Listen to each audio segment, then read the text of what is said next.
Let us start from lever. Students, lever is a rigid bar which is capable of rotating about a fixed point called the fulcrum. The perpendicular distance between the fulcrum and direction at which effort is applied is called effort arm or power arm. The perpendicular distance between fulcrum and load is called the load arm or resistance arm. Now consider a lever AB, capable of rotating at a point fulcrum, that is F. Students, W is the load and P the effort applied.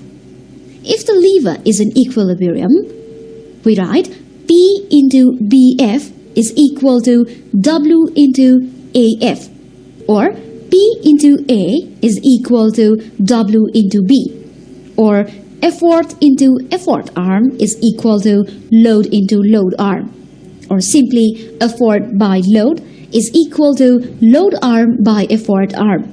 This is known as the principle of the lever. Students, there are three classes of lever. They are first class lever, second class lever, and third class lever. In the first class lever, the fulcrum is in between the load, that is W, and effort P. According to the principle of lever, we write P into A is equal to W into B, or simply W by P is equal to A by B.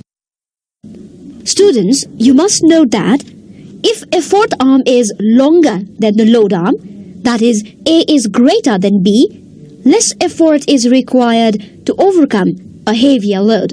That is, P is less than W. That means effort is less than work or load. And mechanical advantage is more than 1. If effort arm is equal to load arm, that is when A is equal to B, effort applied is equal to the resistance overcome, and the mechanical advantage is equal to 1. And if effort arm is shorter than the load arm, that is A is less than B, more effort is needed to raise a small load, that is, effort is more than the load. That is, P is greater than W, then mechanical advantage is less than 1. The examples are a seesaw, crowbar, scissors, bicycle brake, beam of common balance, spade used to dig the earth, and so forth. In the second class lever, the load is in between the effort and fulcrum. The effort arm is longer than the load arm. According to the principle of lever, W by P is equal to A by B.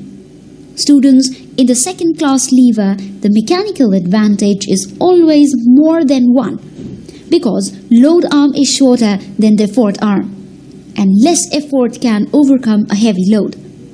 The examples of a second class lever are wheelbarrow, nut cracker, lemon squeezer, bottle opener, and so on.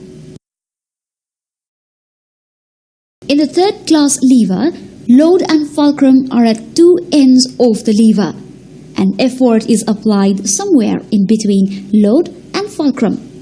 Here, AF is equal to A, BF is equal to B, then AF is equal to effort arm and BF is equal to load arm.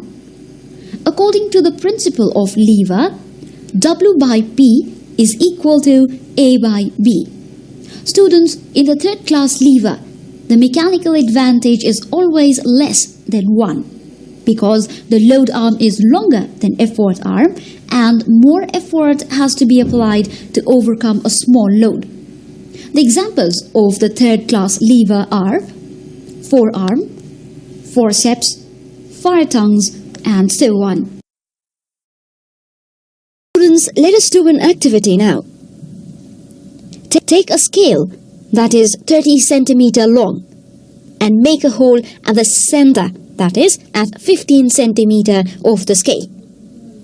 Make the hole as such that a pencil should pass through it. Make support of a stand and fix as shown in the figure. Students, tie some standard weights at one end that will behave as effort. At the other end, put some unknown load. 100 gram mass is equal to 1 Newton effort. Now, the pencil at the hole works as a fulcrum. Students, now try to balance the load and effort with various amounts in every case. That is, load into load arm equals to effort into effort arm. Use the table for the calculation.